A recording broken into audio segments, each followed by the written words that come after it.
ఇక్కడ తెలుగు రాష్ట్రాల్లో నువ్వు యూనివర్సిటీలో ప్రొఫెసర్గా వెలుగుబెడుతున్న ఒకానొక టీచర్ అమ్మ కూడా ఫేస్బుక్లో సుద్దులు చెప్పింది. ఆమె పరమాన్నం ఎంతకు చల్లారకపోవడంతో పోలీసులు ఎంట్రీ అవ్వాల్సి వచ్చింది. యుద్ధం సమయంలో కూడా తమ ఫ్రీడమ్ ఆఫ్ స్పీచ్ సూత్రాన్ని ఆపుకోలేని అవకాశవాదుల్ని మనం ఏం చేయగలం?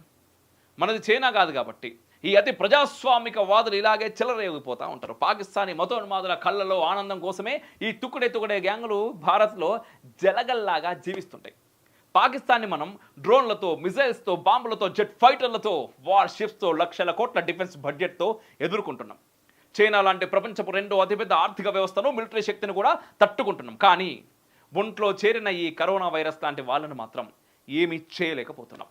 కనీసం యుద్ధ సమయంలో అయినా వీరి నోళ్లలో ఇండియన్ గవర్నమెంట్ గుడ్డగుక్కాలి. తోచింది మాట్లాడే యాంటీ నేషనల్స్ నలుగురి తాట తీస్తే 40 మంది ఖచ్చితంగా సైలెంట్ అవుతారు. 4000 మంది పూర్తిగా సైడ్ అవుతారు. ఇంటి దొంగలతో సామం దానం భేదం మామూలు టైంలో, దండం మాత్రమే యుద్ధం సమయంలో పనిచేస్తుంది. మోదీ సర్కార్ ఈ 2.5 యుద్ధంలో 0.5 శత్రువుల మీద కూడా గట్టిగా దృష్టి పెట్టాలి. పెట్టి తీరాలి. లేకపోతే మనం పాక్తో గెలిచి ఈ పాకురుగాలతోటి ఓడిపోయే అవకాశం ఉన్నది.